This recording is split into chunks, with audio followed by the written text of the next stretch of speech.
Welcome to Riding Shotgun, ladies and gentlemen. We have got a packed show for you tonight. We had a huge weekend of racing at Myrtle Beach Speedway. So much was going on. The national championship chase is as close as it can possibly be between Lee Pulliam and Trevor Huddleston.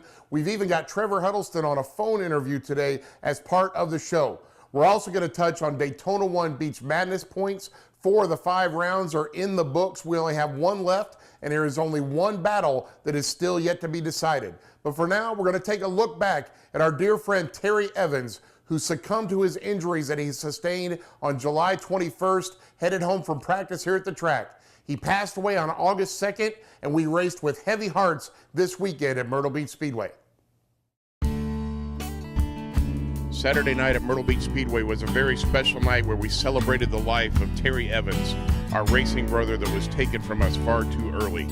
Many of the teams sported different types of Evans livery, including Lee Pulliam, who got Travis Kiker to change his historic number 5 to Terry's own 35.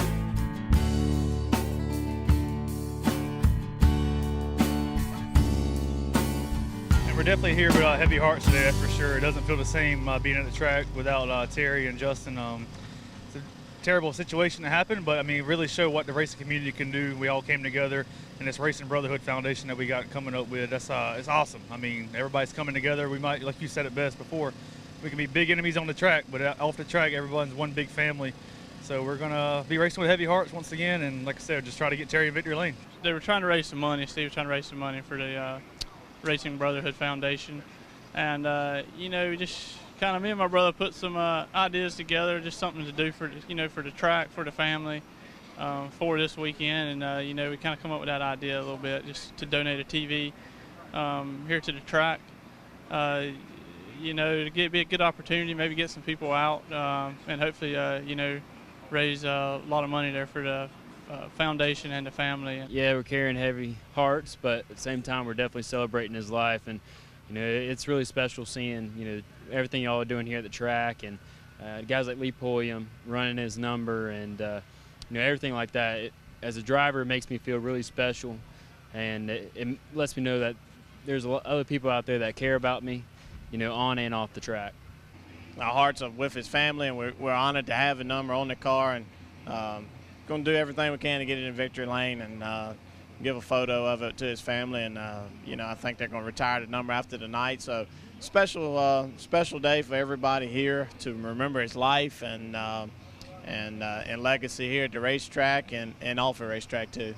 Just a tragedy to lose him at such a young age, and going to do everything we can to put on a good show for fans, and we know he'll be watching from above. The Evans family brought the 35 of Terry to the track one more time on Saturday night. It was a moving experience, to say the least, seeing that 35 take some historic laps around the track. The stands were packed, the drivers were passing helmets, collecting donations. It was an amazing evening, and it culminated with the 35 pacing the field as they got ready to run their first of 2 35-lap late model features. The infield was packed on Saturday night with over 100 competitors, including 30 late models, as they took the green from Terry Evans' uncle, Eric, to start off the first of 2 35-lap late model features. Tommy Lemons came down to race for the weekend and actually stole the pole away and left Lee Pulliam in the 4th starting spot. But it was Chad McCumbee that was the early aggressor, as he started in 4th and on the 2nd lap took it 3 wide into turn 3 to move from 4th to 2nd, and ultimately charged his way to the lead by the end of lap number 2. McCumbee was looking to put on a show in honor of his friend Terry Evans. 2016 track champion Matt Cox donated a TV for the raffle for the evening and was looking to score his own win, but ended up in the 5th spot. Anthony Anders was in the house, 2014 national champion and a former Myrtle Beach 400 winner. McCumbee had that lead, but in a familiar scenario, it was Lee Pulliam coming up from his 4th starting position to put the pressure on as sparks were flying between the two. Eventually, Pulliam was able to get that nose out in front, cleared McCumbee, pulled away, and when he came to that checkered flag, had his fist out the window, celebrating a victory in the 35 car. Yeah, I tell you, I told the guys before the race, I said we always have pressure, but I felt like it was added pressure because we've been so good this year, and you know, I wanted to get that 35 in victory lane for his family. You know, I want to win personally, but to me it was even more special this week with his number on it, and I can't imagine what they're going through. The racing community has done an awesome job outpouring their love, comfort, trying to help any way possible, and like I said, I know he was up above watching tonight, and I was just glad we could get it done. The top 4 in the late models were Lee Pulliam, Chad McCumbee, Tommy Lemons, and a great run for 4th for Doc Miracle. It goes without saying it was a very emotional day at Myrtle Beach Speedway on Saturday night, and it was a huge honor to see Travis Kiker and Lee Pulliam change that historic number 5 on the Kiker Motorsports car to number 35 in honor of Terry Evans. There are many ways that you can help out with the Racing Brotherhood Foundation. Saturday night, between passing the helmets, a 50-50 drawing, and a TV raffle, thanks to Matt Cox and his sponsor Aaron's, we raised over $13,000 for the Racing Brotherhood Foundation and ultimately the Evans families. There are many ways that you can get involved because the foundation is just in its infancy and is going to continue to grow for years to come. Pay attention to this piece and learn how you can help. First up, we have a GoFundMe page. If you go to GoFundMe, www.gofundme.com/Terry Evans Brotherhood.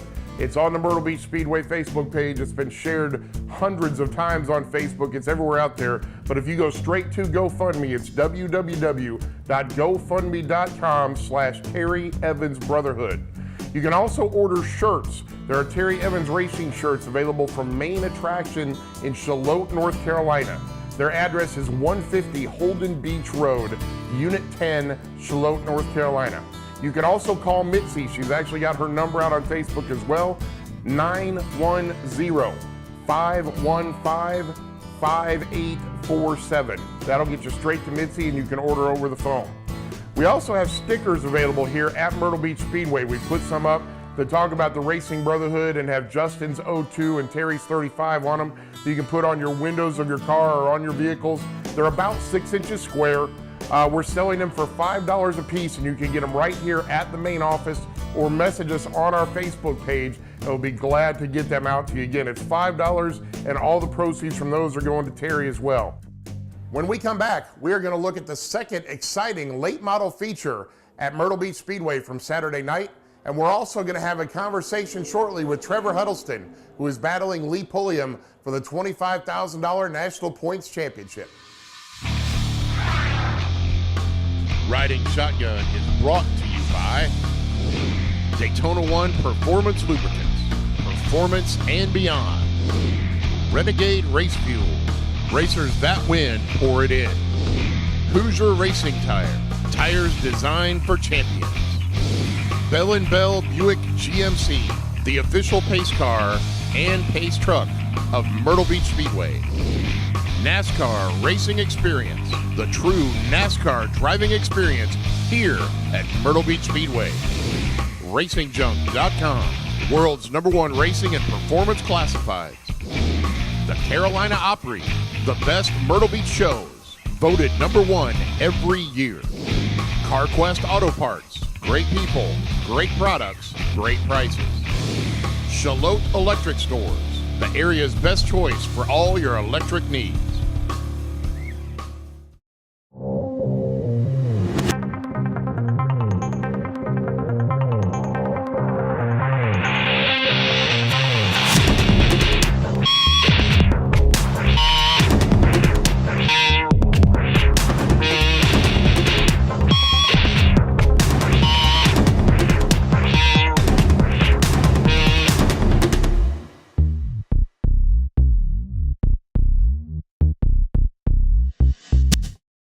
The most talked about concert experience of 2017 hits Myrtle Beach.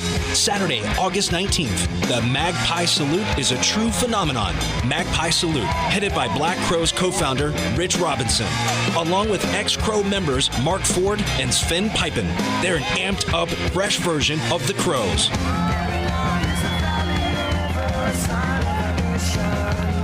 A recent concert review, Magpie Salute delivers an electrifying live performance, blazing through new Magpie Salute material and fresh takes on Black Crow classics.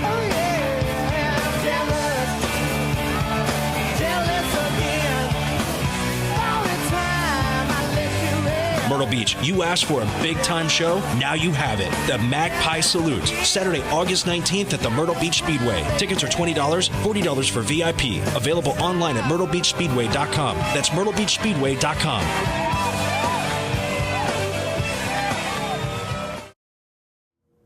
Welcome back to Riding Shotgun. Late model feature number 2 could play an integral part in the chase for the national championship. Lee Pulliam had to start in the 10th position after having won 2 consecutive feature races here at Myrtle Beach Speedway. Those valuable extra 3 bonus points may be what puts him over the top, because right now it looks like that national championship battle is going to come down to 1 or 2 points at the most. Feature race number 2 for the late models saw Colby Howard jump out to an early lead as the green flag went in the air. Lee Pulliam had to start in the 10th position after winning consecutive feature races here at Myrtle Beach Speedway. In an old battle resurrecting itself at the historic half mile, you saw Lee Pulliam and Anthony Anders dueling it out. Pulliam then ended up stuck behind twin 16s as McCumbee and Howard battled it out hard to try to stay in the top 5. Eventually, it worked itself out in a 3-wide pass. Pulliam got to the inside of Howard, roughed him up a touch coming out of turn number 4, and again gave him a little door love as they headed into turn number 1.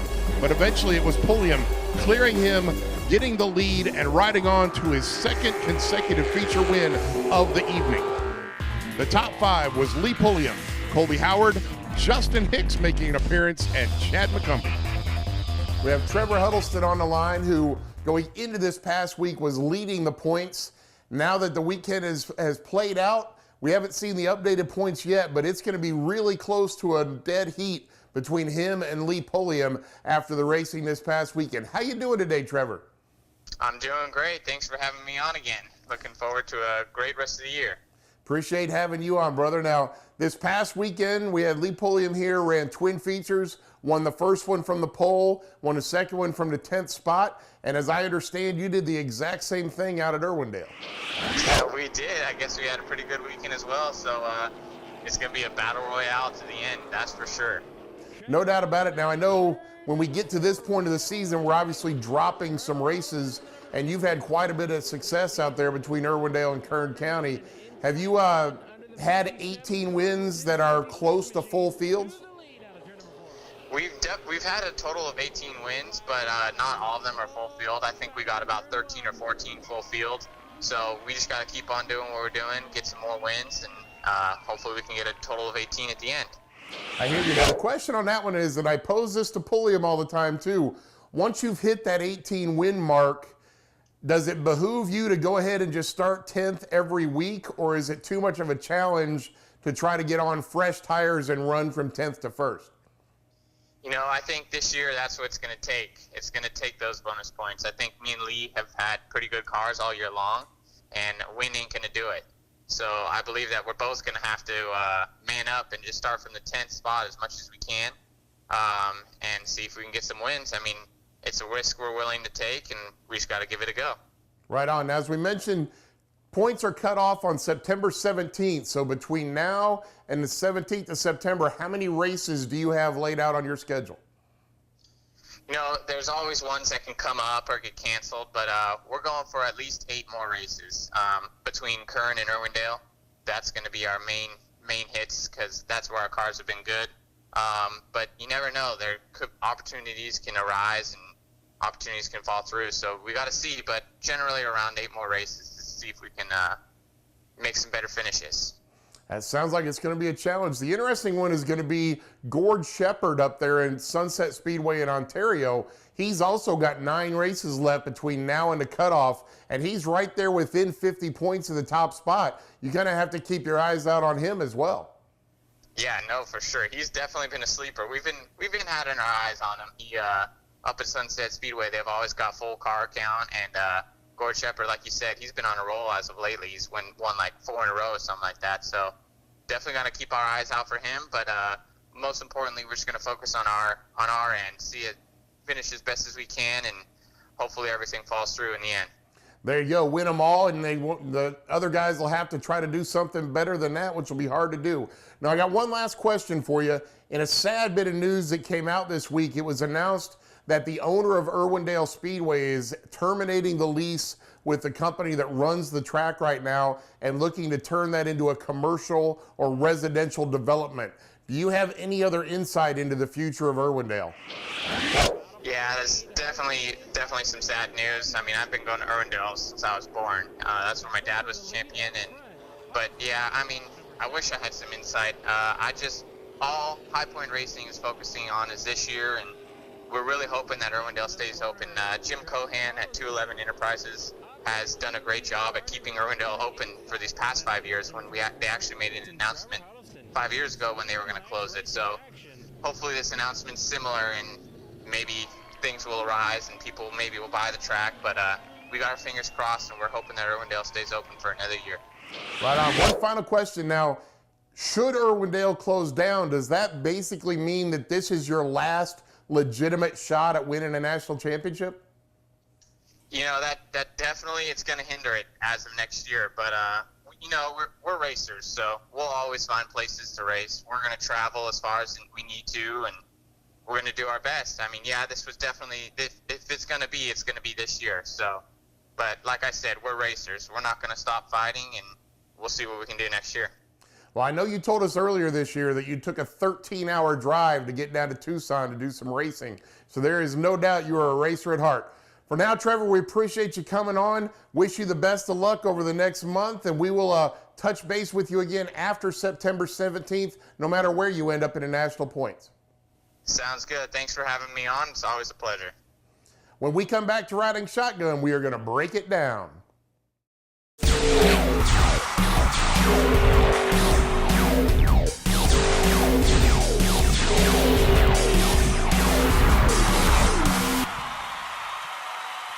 Hi, I'm Jill, and I'll be checking you in today.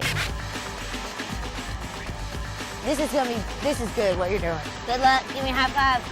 All right, what makes my job so awesome is the people. Window nut's coming up. Have a great ride. Can we get a little wave before we go? Bye-bye, see you when you get done. I get to ride alongside them as we make their dreams come true. Myrtle Beach Speedway's NASCAR racing experience brings in tourists, families, and thrill seekers from all over the world. It was fantastic. I was nervous at first, but like after I did like the first 2 laps, it was definitely like really fun. That was like 10 times better than I thought it was going to be. High fives all the way around. Good job, ladies. Good job, ladies.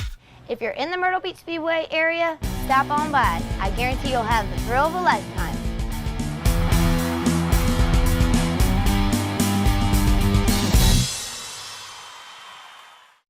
Our fender flare molding and top detailer is one of the nicest products you'll ever use. Just spray it on any of the moldings that are turning, you know, the black moldings that are turned white or gray.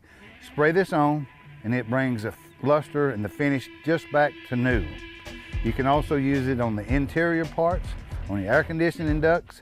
There's multiple places to use this product just to make it look new, crisp, and clean again.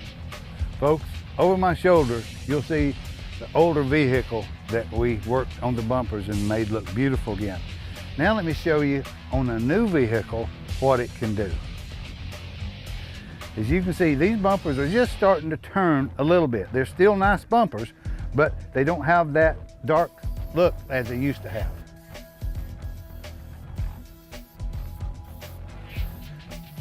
All you gotta do is spray it and walk away. And you've got a new look finish.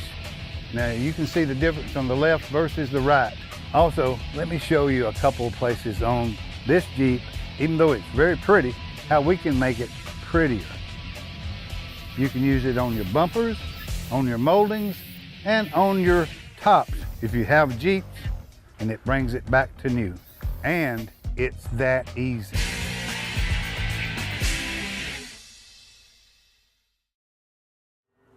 Welcome back once again to Riding Shotgun, ladies and gentlemen. Let's take a look back at the rest of the support divisions from Bell and Bell Night and Terry Evans Memorial Night Saturday at Myrtle Beach Speedway. The Chargers had another impressive field at Saturday night's racing at Myrtle Beach Speedway. Tim Wright led Kevin Barnhill to the green flag, but as the cars poured down into turns 1 and 2, there was a huge melee in the middle of the pack that took out 5 cars. Brian Owens in the number 9 was the big loser. He has contended for wins this year, but unfortunately the damage he incurred all but ended his night. Eventually we got back to racing, and it was Tim Wright who asserted himself back in the lead ahead of Barnhill and Joe Armakovich. Armakovich has been the dominant car in the Chargers this year, but it just didn't work out on Saturday. Tim Wright got all kinds of out of shape coming out of turn number 4, but grabbed the checkered flag to win the Charger race. It was Hayes Goodson and Clay Thomas battling it out for the win in the truck feature on Saturday night as they ran 38 laps in honor of Terry Evans. When it was all said and done, Goodson was just too strong, built up a dominant lead, and grabbed the victory in the Super Truck. The Mid-Atlantic Street Stocks had a huge field with some classic paint schemes on Saturday night. And when it was all said and done, it was a 75 of Sonny Chauffeur that dominated the show and grabbed the win. The next race at Myrtle Beach Speedway will take place August 26th on Back to School night. We will have a single feature for the late models. The Final 4 for Daytona 1 Beach Madness is almost finalized. Lucas Williams, Lee Pulliam, and Matt Cox have already punched their ticket into the Final 4. The only battle yet to be decided is Brian Voss and Luke Sorrow. It is a 9-point difference, and it's too close to call as we head into our August 26th race. Palm School is back in session on August 23rd, but on August 17th is orientation night. Parents can meet their students' teachers, check out their student schedules, and even enjoy a barbecue dinner starting at 5:30 on the 17th. If you're interested in enrolling into Palm School, please stop by then and have some free food as well. The Palm School, located across 501 from Myrtle Beach Speedway, is a charter high school dedicated to motorsports. September 5th and 6th, we will have part of the Mustang Week here at Myrtle Beach Speedway. On September 5th, the B.F. Goodrich Driving School will be here at the track, and on September 6th, we will have tires on the track setting up a challenging autocross course where you can come out and test your driving skills. When you have a tragedy such as we did with Terry Evans losing his life so early, you have to question and wonder why. But in the end, something good can always come out of any situation, and it absolutely has from Terry's short but amazing life. On Saturday night, we saw the racing community come together and support the Evans family and the Racing Brotherhood Foundation, a new charity that has been put together in honor of Terry Evans to help support families that run into situations similar to his and help them through those crucial times when they are trying to decide and make sense of everything that has gone on. On Saturday night, between passing the helmet, 50-50 raffles, and raffling off a TV, we raised over $13,433. In the meantime, the week before at the Cars Tour race in Hickory, we raised some $4,600 by passing a helmet. And amazingly, Greenville Pickens did their own pass of the helmet that we did not even know about and raised $5,100. The GoFundMe page is over $11,700 at the time of this recording. It all goes to show that people will open their hearts and help out their fellow racing brothers when they are in a time of need. The one good thing about all of this is that Terry's life was not in vain. It is going to be a long and lasting memory through the Racing Brotherhood Foundation, and ultimately a way for him to give back through all of our generosity to those people that can benefit from it so well. So for now, thank you all so much for your generosity, your support on Saturday night as the crowd was amazing, and most of all for just being part of the Racing Brotherhood. Until next week, you've been riding shotgun with Mike Neff.